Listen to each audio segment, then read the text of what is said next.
Imagine the Earth's atmosphere, also known as the ionosphere, as a thick soap bubble. It is a membrane, a natural electrically charged shield around the Earth, protecting all life from deadly solar radiation. We have to have the atmosphere for survival. I don't think we should do anything to damage it. Without the ionosphere, I'd be fried, you'd be fried, all life on Earth would be fried. In 1912, Nikola Tesla, a visionary genius, saw ways to tame the sky, to make the atmosphere glow. He developed alternating current, high-frequency radio technology, and free energy. He experimented with both high and low frequencies and electromagnetic waves.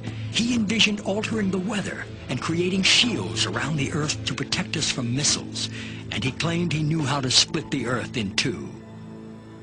In 1985, Bernard Eastlund applied for patents that could make some of these ideas real.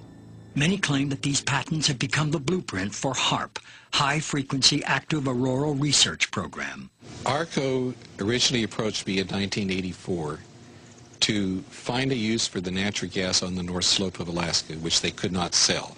To give you a feel for how much gas they asked me to find an application for, it was enough gas to produce all the electricity in the United States for a full year. I originated some ideas for military applications and beneficial civilian applications in which that gas would be converted into electricity and then used to power some gigantic antennas. What does HAARP do? HAARP is a large antenna where we beam radio frequency energy up into the upper atmosphere, and we create on a small scale what the sun normally does. And the reason we're trying to do this is because when you have disturbances in the ionosphere, we can't communicate with our satellites. HAARP began with a congressional insertion in the appropriations bill of fiscal year 1990. In essence, Congress directed the Defense Department to explore the potential for using the auroral regions for improving communications and navigation and surveillance. From there, the assignment came that the Navy and the Air Force were to manage the program. It is people from those two organizations that have worked together for the past 7 years.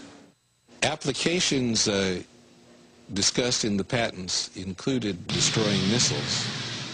Communications control and disruption were included. There were some other ideas both to possibly modify weather and finally to lift a portion of the upper atmosphere further out into space where hopefully it would be able to deflect missile trajectories. What we do by beaming up radio frequency up into the ionosphere, that radio frequency, when it hits molecules of atmosphere, it tends to make the subatomic particles inside move faster, and that increases their temperature. So you can bring their temperature up to 1,600 degrees or so, which is normally what the sun does to those particles at that atmosphere. The ionosphere of the Earth has got enormous amount of energy. There are 8,000 thunderstorms going on all over the Earth at any given moment. There are millions of amperes of electricity pouring to the Earth from lightning strikes, and HAARP could create a trigger effect. In 1983, I did radio tomography with 30 watts, looking for oil in the ground. I found 26 oil wells over a 9-state area, and 100% of the time was accurate with just 30 watts of power beaming straight into solid rock. HAARP uses 1 billion watts beamed straight into the ionosphere for experiments. Picture these strings on the piano as layers of the Earth. Each one has its own frequency. What we used to do is beam radio waves into the ground, and it would vibrate any strings that were present in the ground. We might get a sound back like, and we'd say, that's natural gas. We might get a sound back like, and we'd say, that's crude oil. We were able to identify each frequency We accomplish this with just 30 watts of radio power. If you do this with 2 billion watts, the vibrations are so violent that the entire piano would shake. In fact, the whole house would shake. In fact, the vibrations could be so severe underground that could even cause an earthquake.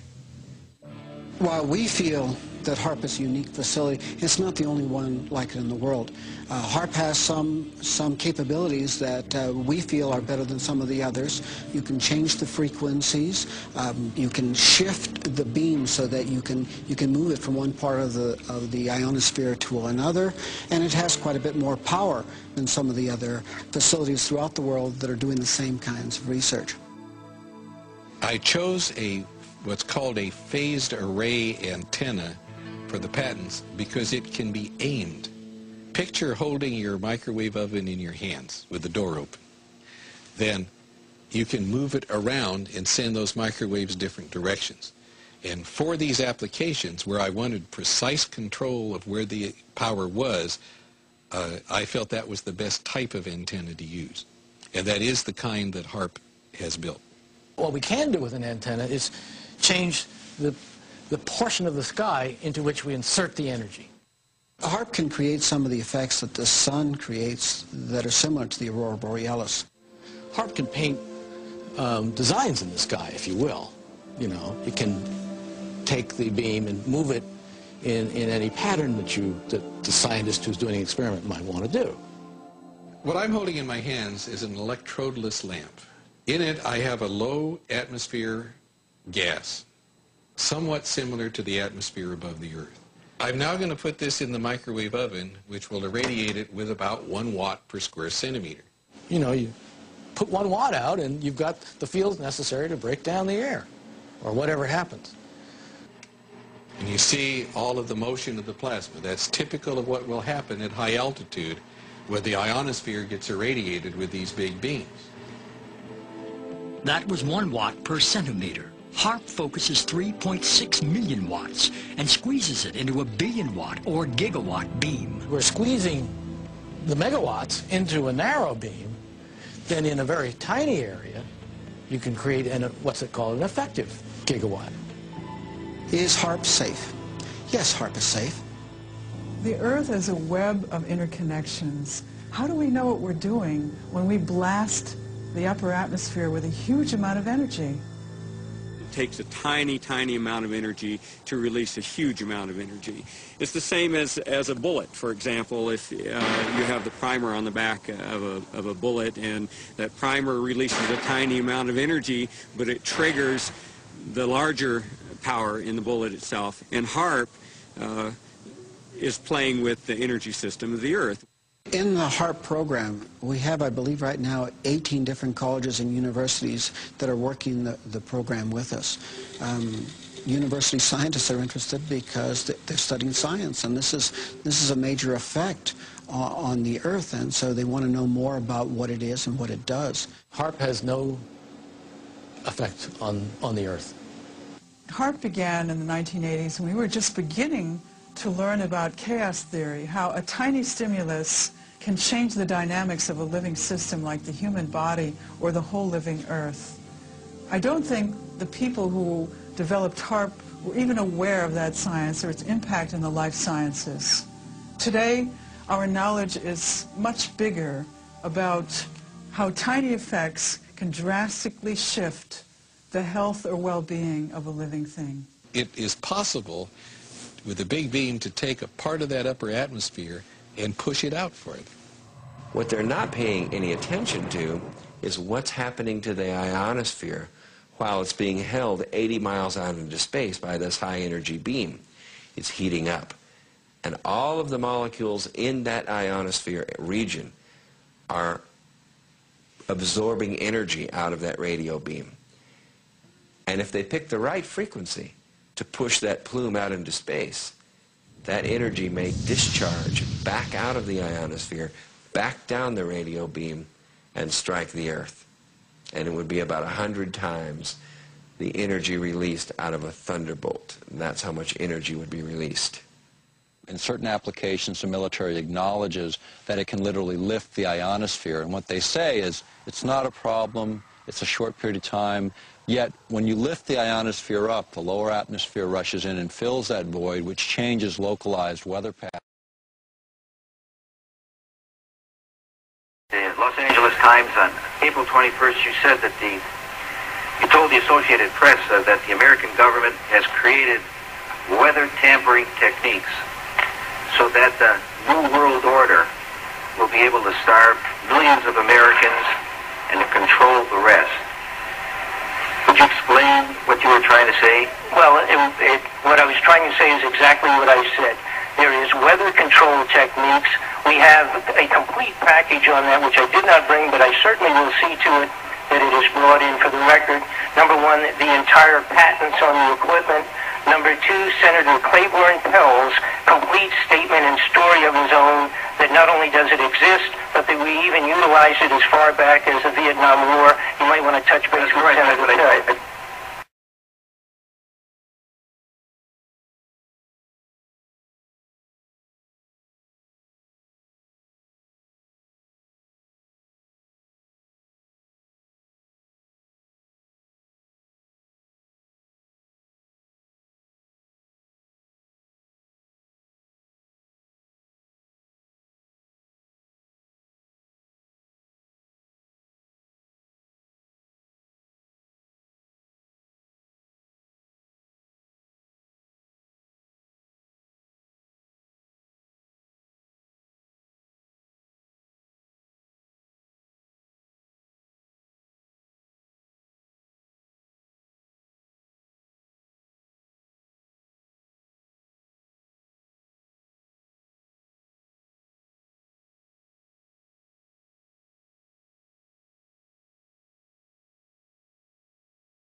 And I beheld another beast coming up out of the earth, and he had 2 horns like a lamb, and he spake as a dragon. And he exerciseth all the power of the first beast before him, and causeth the earth and them which dwell therein to worship the first beast, whose deadly wound was healed. And he doeth great wonders, so that he maketh fire come down from heaven on the earth in the sight of men, and deceiveth them that dwell on the earth by the means of those miracles which he had power to do in the sight of the beast, saying to them that dwell on the earth that they should make an image to the beast which had the wound by a sword and did live. And he had power to give life unto the image of the beast, that the image of the beast should both speak and cause that as many as would not worship the image of the beast should be killed. And this second beast of Revelation chapter 13 is none other than the United States of America.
My name is Benjamin Fulford. I used to be the Asia Pacific Bureau Chief for Forbes magazine. My involvement with the secret government started this spring when I interviewed former Finance Minister Heizo Takenaka. Dragon's Den.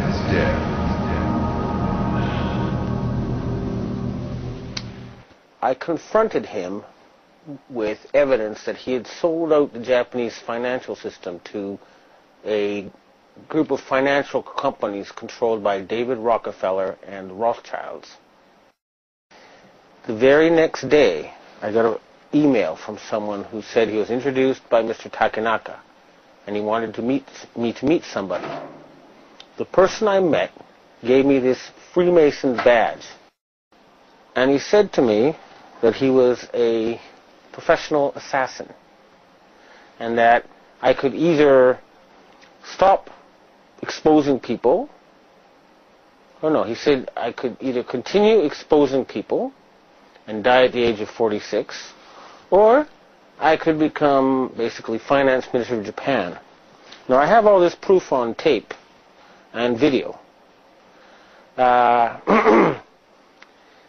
This is apparently what happens to a lot of people on this planet. They get to a certain level and they're told either you join us or you die. And most of them join them, and that way they get the elite in their pocket. And that's the secret of their control. In my case, I would have probably had to do that too. Although, once I realized I had met an honest, genuine, high-level Freemason who told me there were 13 levels of Freemason above the 33rd degree, and that these people were God. There was no God, they were God. So I asked them about their plans to kill people, and they said, yes, there are too many people on the planet. We need to get rid of several billion. And war doesn't seem to work, so we're going to use disease and starvation. Now, I don't know about you, but I couldn't live with something like that. And my first thought was I'll have to pretend to join them and try to, throw them over from the inside. And I suspect a lot of the people inside those groups have the same feeling. They hate being there, but they're scared. But they'd love it if these guys were overthrown. So you got to remember, not everybody in the secret government is evil. In fact, I'd be willing to bet a majority actually want to do good things for the planet, but they're scared. The very next day after I got this threat and offer of a bribe from the ninja, well, the guy who described himself as a ninja, a Chinese secret society contacted me. It's actually an Asian secret society. It's not Chinese. It's Japanese, Korean, Vietnamese. It's all of Asia. And they offered me protection. And this is their booklet. One of them. This is the booklet of the other. Now, people who know will know this is real. They have 6 million members. More, actually. Including 1.8 million gangsters and a lot of very intellectual people. They can mobilize all public opinion in Asia. So, with their protection, I continued exposing David Rockefeller. And earlier this year, I issued an ultimatum on Rents.com. The answer to the ultimatum was that the self-described assassin told me there would be an earthquake in Niigata Prefecture, Japan. And 2 days later, there were, on 2 consecutive days, earthquakes right on top of Japan's largest nuclear power plant. And I'll try to present this to people in the future. There was video taken of a ball of plasma in the atmosphere above Niigata on that day. His answer was to hit a nuclear power plant with an earthquake machine and kill innocent people.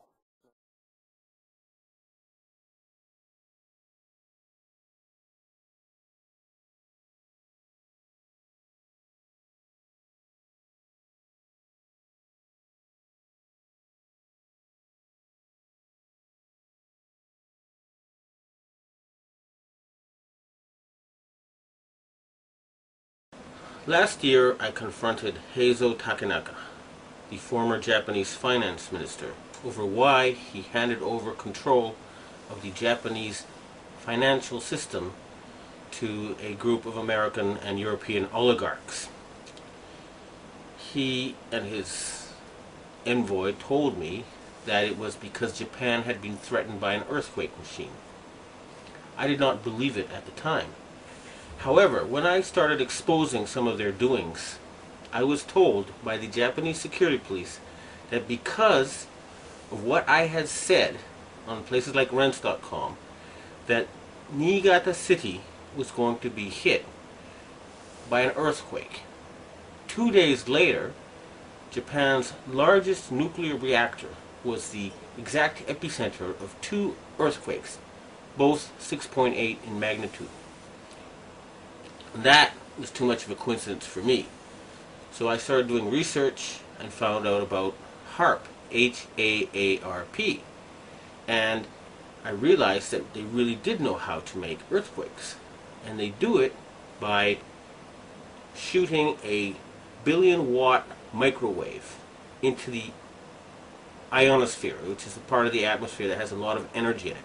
That pushes the ionosphere up into outer space, and then it rebounds. And the way it rebounds can cause earthquakes.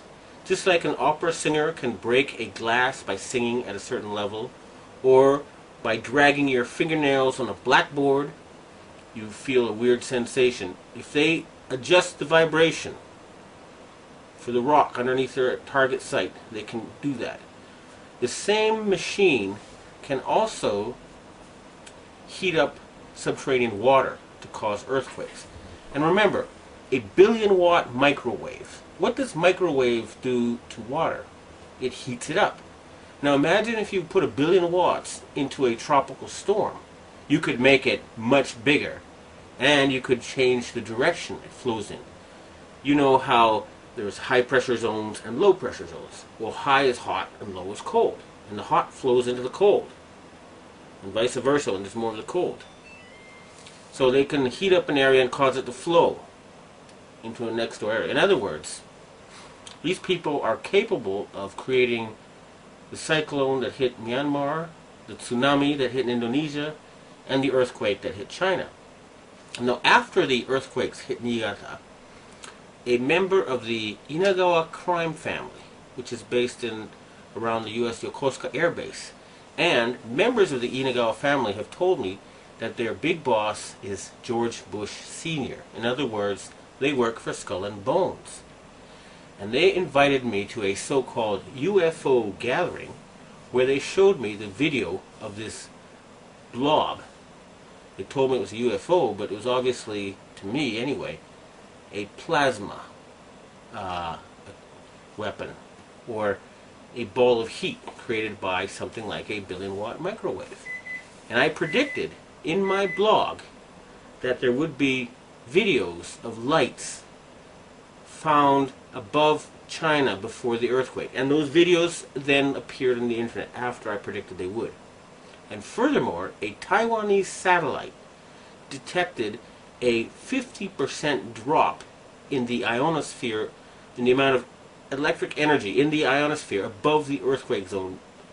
Now, a 50% drop would be exactly what would happen with HAARP. It would push the ionosphere up, and then it would slam back down. So, it looks like the insane criminals who have taken over the U.S. government are killing people and threatening people with earthquake weapons. It doesn't look like it. I actually have some of the proof. And I want to ask the governments of China and Russia and Japan to reveal to the world everything they know about these weapons and the use by the American forces. I would also like to ask the loyal Americans and the patriotic Americans in the Air Force to please bomb the power generator of the HAARP stations in Greenland and Alaska so they can stop this mass murder. They've already killed 500,000 people. If we find out that the tsunami in Indonesia was caused by them, and there's a good chance because the earthquakes seem to be politically timed. They asked the Indonesian government to open the Straits of Malacca and to join in the fight against terrorism, and they refused. What happened? There was a tsunami, and suddenly they cooperated.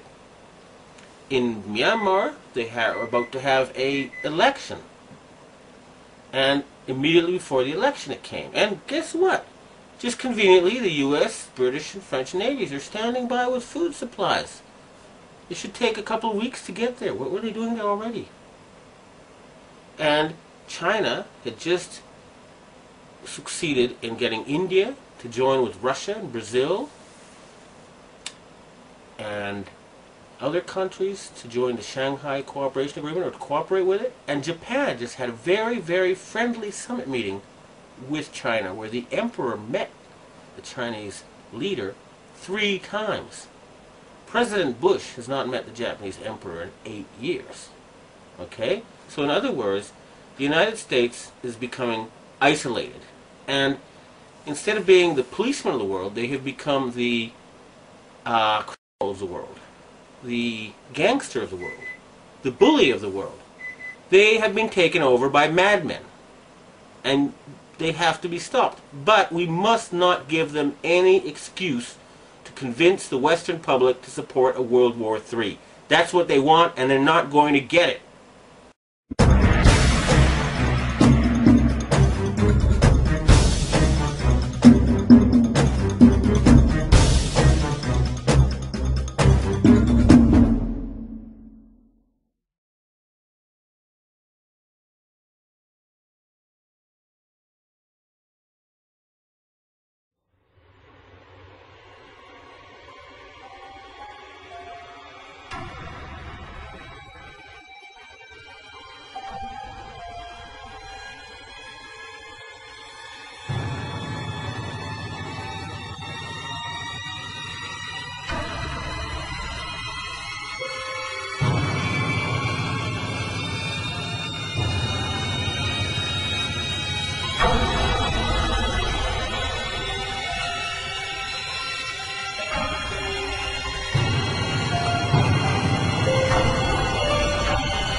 Attention everyone, this is an emergency broadcast. The unpleasant noise you are about to hear coming from your radio is not a mistake.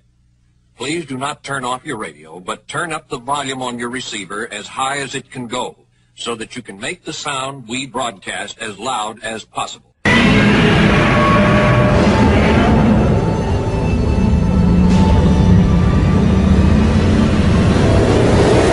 About this apparent disagreement between the U.S. and the Japanese, let's look at what the head of the U.S. Nuclear Regulatory Commission said today to Congress about one of those Fukushima reactors. We believe that secondary containment has been destroyed, and there is no water in the spent fuel pool. And we believe that radiation levels are extremely high.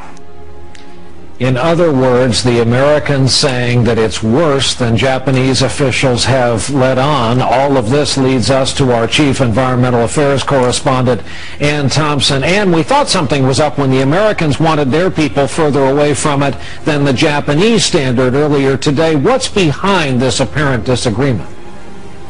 Well, Brian, it's a crisis in the confidence of the information they are getting from the Japanese government. In fact, tonight, Tokyo Electric Power Company is denying that spent fuel pool is indeed dry. It says that everything is stable at Reactor 4, and you have the head of public affairs for the NRC, the Nuclear Regulatory Commission, who's trying to walk back some of Mr. Jasko's comments today, saying that they understand the Japanese are denying that there is a problem at Reactor 4. They're trying to run that to ground, but what he's saying is they are erring on the side of caution. They're trying to be very conservative because this is a very serious situation. Fukushima's governor has urged the Japanese central government to offer more accurate and truthful information on the radiation leak affecting the country's citizens. Governor Yuhei Sato made the remarks on Wednesday at a meeting with crisis officials and specialists in Fukushima City. The city is about 60 kilometers inland from the nuclear plant. In a makeshift command center there, hundreds of Japanese government workers, police officers, as well as others aiding rescue operations are struggling to stay on top of the devastation caused by the quake and tsunami and the looming nuclear crisis. The prefecture's governor said transparency of information is one of the key issues in the government's dealing of the disaster. I have made an urgent request to Prime Minister Kan. The government must give people in Japan accurate and truthful information on the radiation leakage.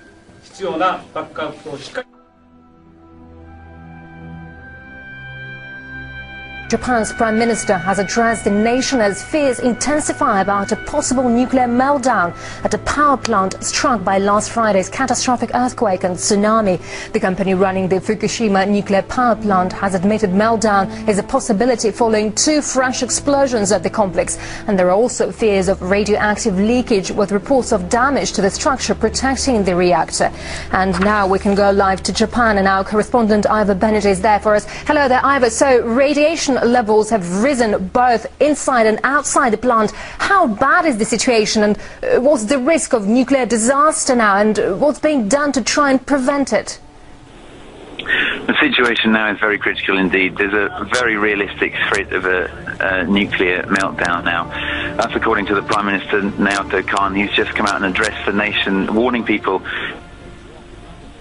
to stay indoors if they haven't been evacuated already. This follows 2 explosions this morning. The last one, previously intact reactors.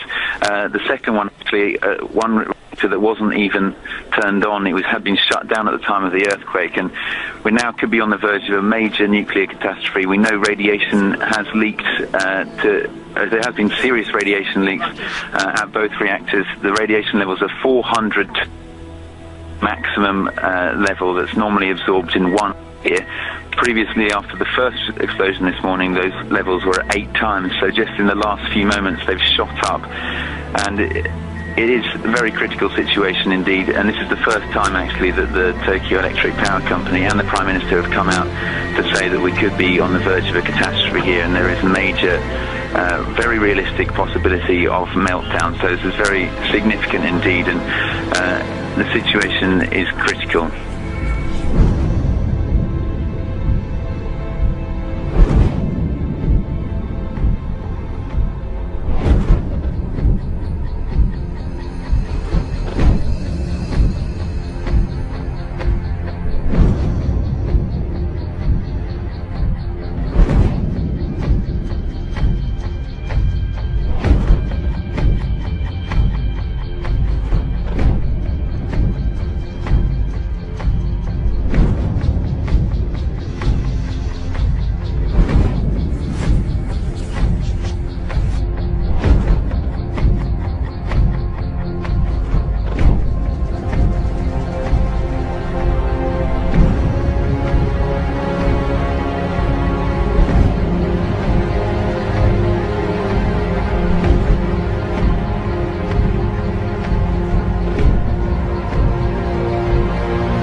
In the secret, ladies and gentlemen, they are at least, very bare minimum, 50 to 100 years ahead, beyond what you can even imagine.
Trembling, and the rocks are falling down in Sumner, just outside Christchurch.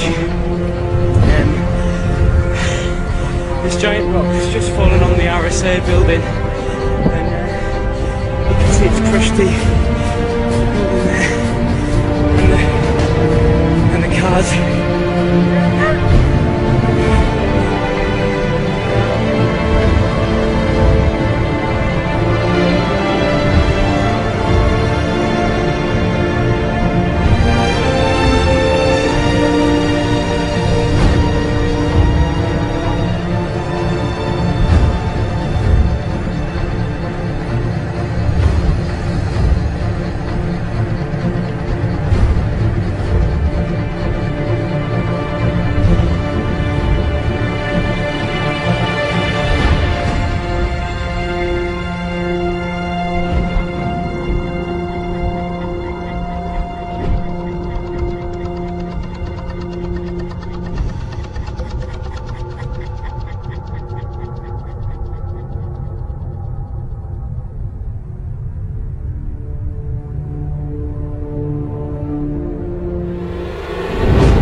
Hi, and you're now with the Forerunner Chronicles. All right, everybody, so if you haven't been watching closely the whole situation that is currently unfolding in Japan, I'm talking about the whole catastrophic nature of the meltdown at Fukushima.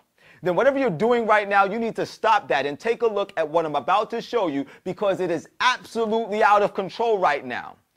And there may be more to it than what they're telling us on the news. Take a look. Tokyo has announced plans to dump nearly 12,000 tons of radioactive water from the Fukushima plant. Is it really as harmless as the government is making out? Absolutely not, and any other normal circumstances, the release of such volumes of water would be described as catastrophic.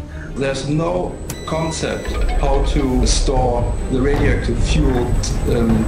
Plutonium, if it is ingested by a human body, almost certainly leads to the development of cancer. Plutonium is a very, very dangerous and harmful substance which will radiate for many, many, many thousands of years. Unsuccessfully trying to restore the cooling system at the facility in what is now the worst atomic crisis since Chernobyl.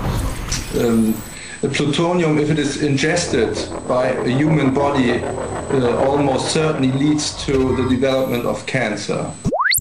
Ladies and gentlemen, what I've just shown you is simply a brief synopsis of the horrific horror show that is currently gripping the hearts of every resident that lives within Japan at this time. And now with them dumping tens of thousands of tons of radioactive matter, highly radioactive matter, into the Pacific Ocean, this situation is no longer one that is solely isolated to Japan alone. This situation is getting ready to impact the lives of tens of millions of individuals all throughout the world. People are getting ready to come down with unexplainable, incurable health conditions, and it will be unbeknownst to themselves how this whole thing has come upon them. One day, their health was good. 3 days later, they're laid up in the hospital suffering from some deadly illness, and they will be oblivious as to how their health went south. And the reason why they'll be oblivious is because currently these individuals have been duped into listening to the peace and safety insidious rhetoric of the politicians and the scientists that are coming on the television set day in and day out, feeding us the same thing. There's nothing to worry about. This won't affect the environment. This won't affect your health. How can we listen to such lies and deception, such nonsense as this? Ladies and gentlemen, life can change in a moment's notice. Just look at what is happening in Japan at this time. This is a first world country we're talking about. One day, they're on the top of the pile. The very next day, they are scrambling feverishly, seeking for a means to stabilize their society, all without warning. But does this mean that the whole situation that is now underway in Japan was not planned? Is it possible that the tsunami that hit Japan, causing catastrophic damage to the Fukushima nuclear plant, was something that was engineered and brought about by a device called HAARP? If you're not familiar with what HAARP is, HAARP, High Frequency Active Auroral Research Program. It is a field of antennas on the ground in southeastern Alaska, so linked together as to work as one giant antenna. It's 360 antennas. Each can generate 10,000 watts, 3.6 million watts collectively. The largest legal AM radio station in the U.S. is only 50,000 watts. But they're not broadcasting out. They're broadcasting up. When HAARP is fired up, all those antennas shoot powerful radio waves into the ionosphere, the uppermost part of the atmosphere. They literally heat it. They create irregularities that allow the ionosphere to bounce powerful radio signals back to Earth. And when that high-powered beam returns back down to Earth, it not only has the ability to change the weather, and if you thought you didn't hear me right, you heard me right. HAARP has the ability to control the weather. But that high-powered beam that is shot up into the ionosphere by this mechanism also has the power to cause earthquakes. And earthquakes, we know, are the cause behind tsunamis. Now, when this beam is fired off from HAARP, it causes these erratic, radical patterns in the clouds of the sky, like the following images that I'm showing on the screen at this time.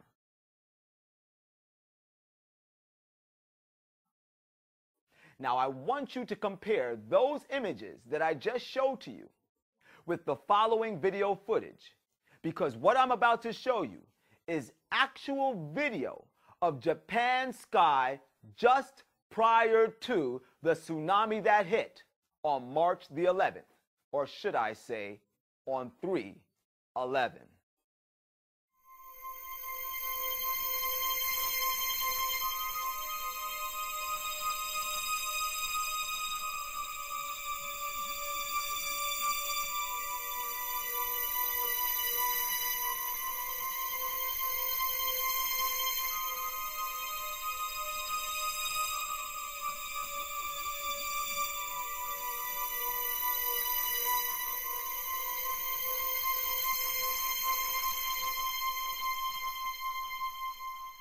Now, after observing that video footage, it's pretty clear to see that the abnormal cloud patterns that were present in the skies above Japan just prior to the tsunami that hit on March the 11th are exactly the same as the peculiar cloud patterns that are produced by the powerful antennas of HAARP.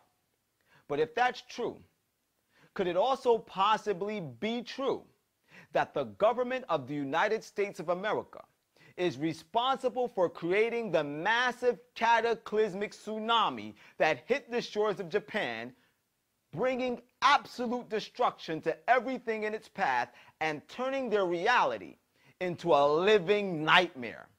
Could something like that be possible? How could the government of the United States of America be responsible for perpetrating such a heinous criminal act as this against Japan? I mean, before we start accusing people, there has to be seen a very clear-cut motive as to why this type of evasive action would be carried out. Some extremely clear-cut motives. Do you think it's possible that the government of the United States of America is familiar with the fact that Iran's biggest export is oil? Oil makes up 96% of Iran's exports. And out of that 96% of Iranian oil that is exported, Japan is responsible for purchasing 12% of that Iranian oil at a whopping $12.7 billion. And those are the old statistics from the year 2007, making Japan one of the largest, if not the largest, importer of Iranian oil. And you know, it takes billions of dollars to develop a feasible nuclear program, a feasible Iranian nuclear program, which the government of the United States of America is dead serious about bringing to an abrupt stop. Do you think our government is familiar with this information that I have just shared with you? Or how about this information? In the February 25th, 2010 publication of the Tehran Times, it is stated that Iran's nuclear program will follow the Japanese model, according to Iranian Representative Ali Larijani. Then, in another notable publication, Japan Today, in June 2010, the Iranian Vice President Ali Akbar Salih is stated as saying that Iran expects Japan to fulfill its promise of helping it to build nuclear power plants. He also stated that Tokyo was so keen for nuclear cooperation with Iran, especially in the construction of new power plants, that it asked Iran not to act hastily in signing contracts with other countries. Now, if you take all of that information collectively, we have more than a substantial reason as to why the United States of America would want to perpetrate such a heinous criminal act against Japan. But that's just me pulling a wild card out of my deck. It might not mean anything whatsoever. But speaking of cards, are you familiar with the Illuminati card game? The same card game that years before it transpired was able to mysteriously predict that the Twin Towers as well as the Pentagon would be stricken by terrorist actions. Uncanny, don't you think? Well, in that same card game, there's an interesting card called Combined Disasters. And on this card called Combined Disasters, we see people dressed in what seems to be traditional Japanese garb. And then in the background, we see a clock tower that bears an uncanny resemblance to the Waco clock tower located in Giza of Tokyo. And if that's just not uncanny enough for you, look at the hands on the clock. The little hand is just about on the number 3. And the big hand is smack dab on the number 11. 311. Ladies and gentlemen, what you choose to do with the information that I have just shared with you, however you choose to react to all of this information, I leave that solely up to your discretion. But one thing is certain. In the Bible, in the book of Isaiah, chapter 24, starting at verse 4, we are told, "The earth languisheth and fadeth away. The world languisheth and fadeth away. The haughty people of the earth do languish. The earth is defiled under the inhabitants thereof, for they have transgressed the law, changed the ordinance, and broken the everlasting covenant." Everybody knows that the world as we now know it is rapidly fading away.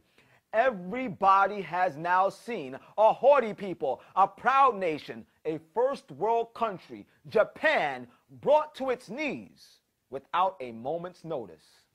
And whether or not you choose to believe that HAARP has anything whatsoever to do with the defiling of this earth at this time, one thing you do know for a fact is that right now in Japan, there is a radioactive chemical dumping frenzy that is taking place that is corrupting and polluting and defiling the waterways of our world.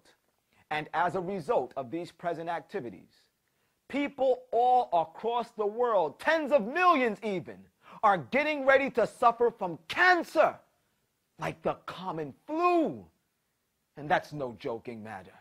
And you shouldn't be shocked or amazed at this information, because the Bible has already warned us that this would be the state of affairs that we could look forward to just minutes before the conclusion of this earth's history as we presently know it. This is what Jesus told us in the book of Matthew chapter 24, starting at verse 7, which says, "For nation shall rise up against nation, and kingdom against kingdom, and there shall be famines and pestilence and earthquakes in diverse places." Whether you read the Bible or not, whether you believe in Jesus or not, I'm almost 100% certain that you have heard someplace by some means that just before the world comes to an end, there'll be earthquakes happening in different sectors all throughout the globe.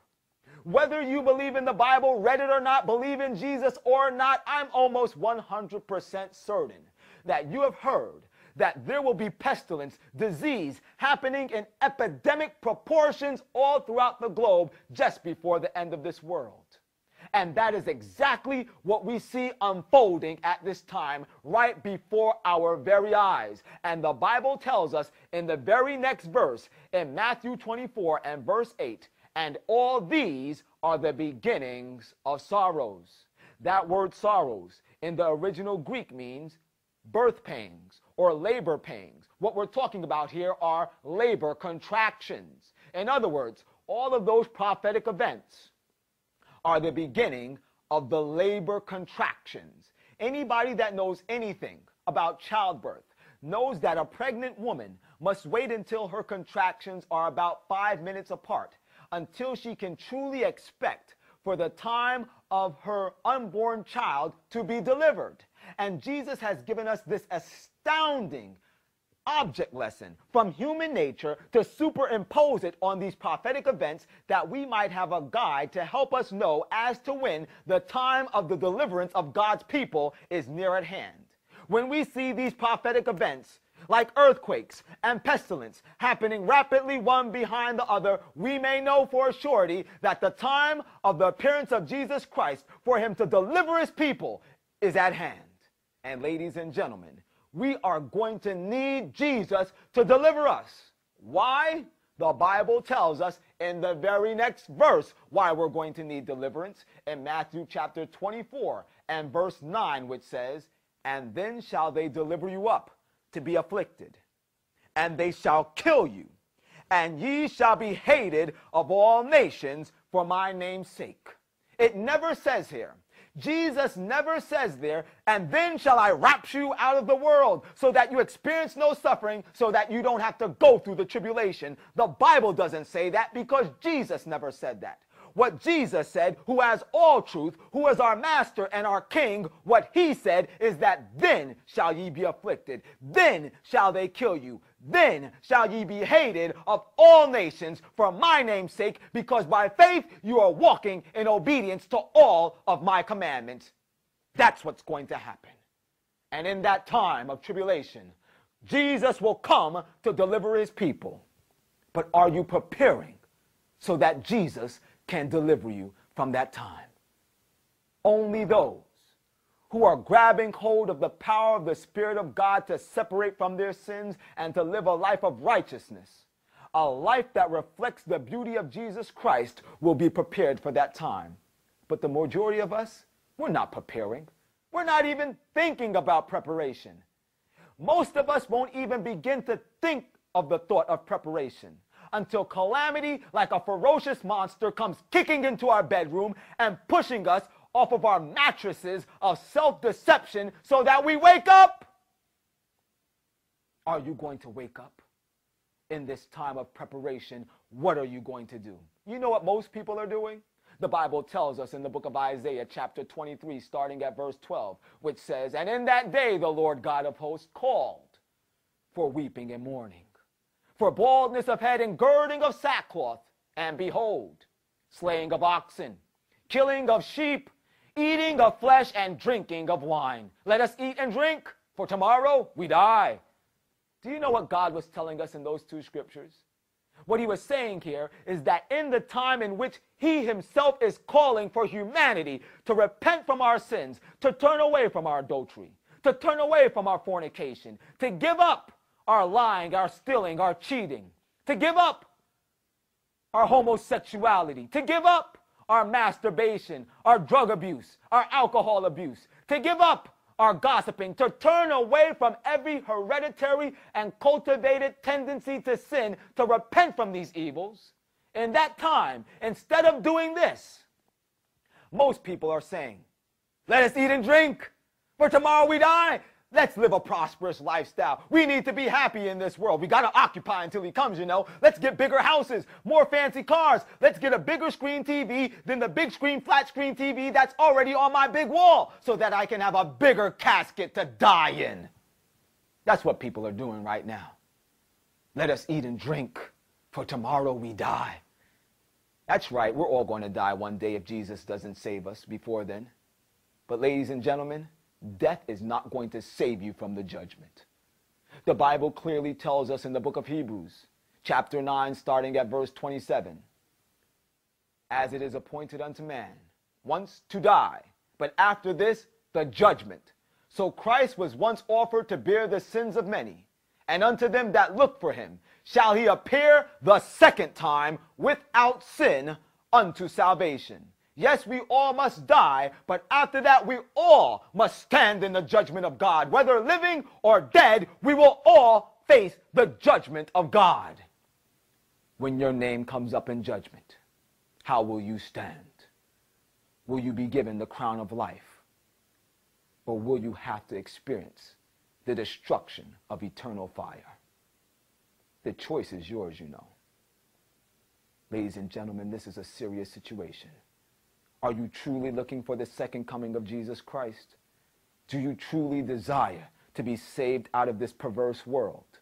Well, the Bible tells us in 1 John chapter 3 and verse 3, and every man that hath this hope in himself purifieth himself, even as he is pure.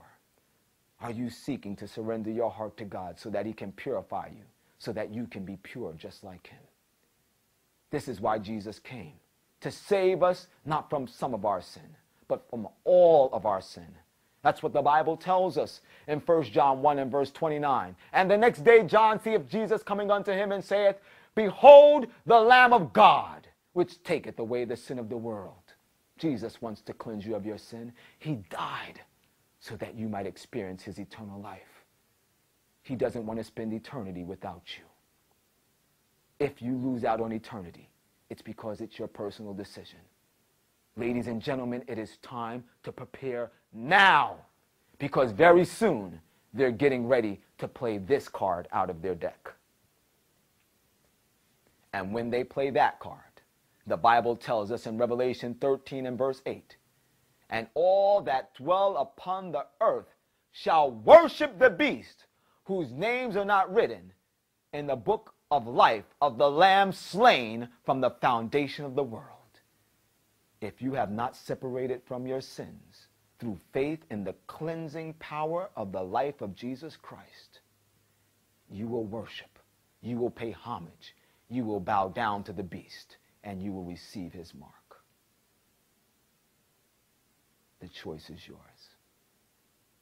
This is the Forerunner.